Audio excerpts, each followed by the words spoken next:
Well, you know what, you have to.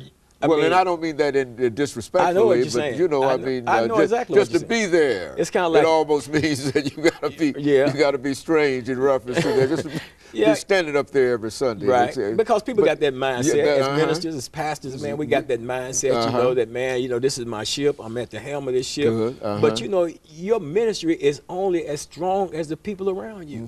You can't do it by yourself. You know, if you're the smartest one. If you're the smartest one in your ministry, if you're the smartest one in your business, if you're the smartest one in your organization, then your organization is in trouble because it takes strong people. It takes some weaker than you, some on the same level than you, and many above you in level of thinking and stuff like that and intelligence to make this thing work. And if we can overcome that ego, if we can get to the point where say, man, okay, yeah, this is your ship.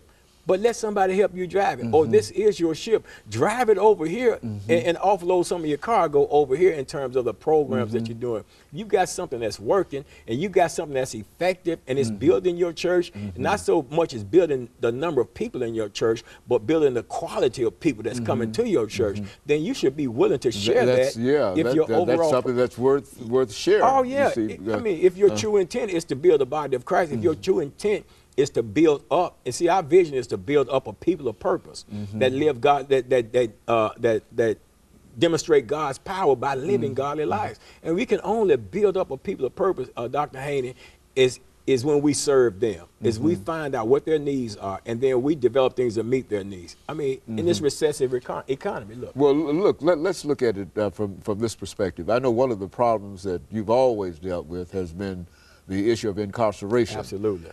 How would you suggest that the churches come together to work with the young people the people that are involved in this whole process of the so-called revolving door, et cetera?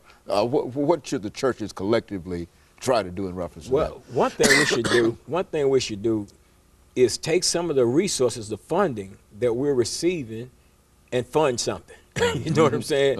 Instead of just ourselves. We need to take some of the funding, the monies that we have coming in, and mind you, it's a recession, you know, so monies are limited, but we need to take monies that are coming in and fund some programs that's going to help these men and women that are coming out of prison. Man, there needs to be some programs implemented and put in place to help, man, because, you know, there's people in the prison system that are coming out, they're elderly. They done spent 25, 30, 40 years in prison. They're coming out, they're elderly. They don't have anywhere to go. They can't get a job. So something needs to be in place to help them. There are younger people coming out. There are all types of people coming out of the prison system that don't have a house, don't have nowhere to go, don't have a way to get a job, don't have a way to get clothes.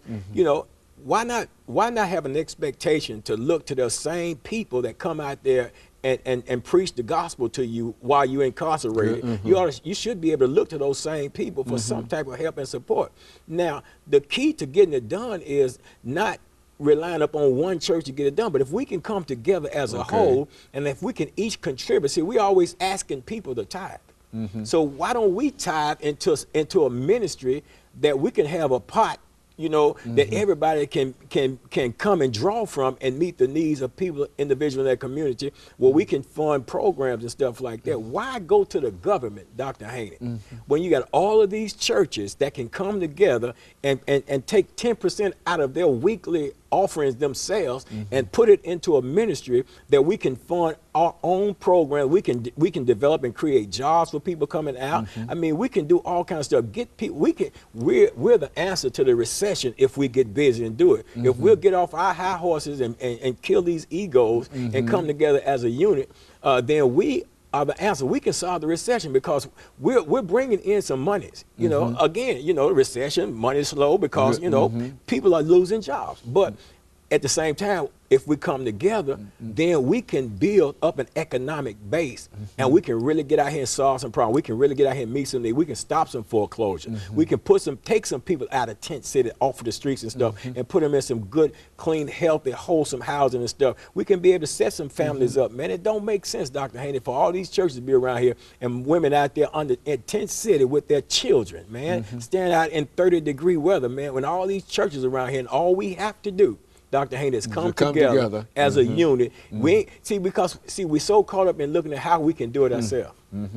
And is there any one organization that you think that can lead to this? And I think that's probably a conversation for another time. Yeah. Pastor Walker.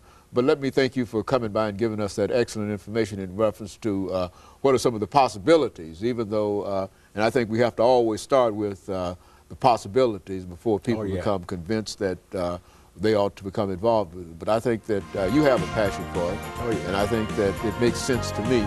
Of course, let me encourage our audience to tune in again next week for another informative edition of Comments. Thank you and good morning.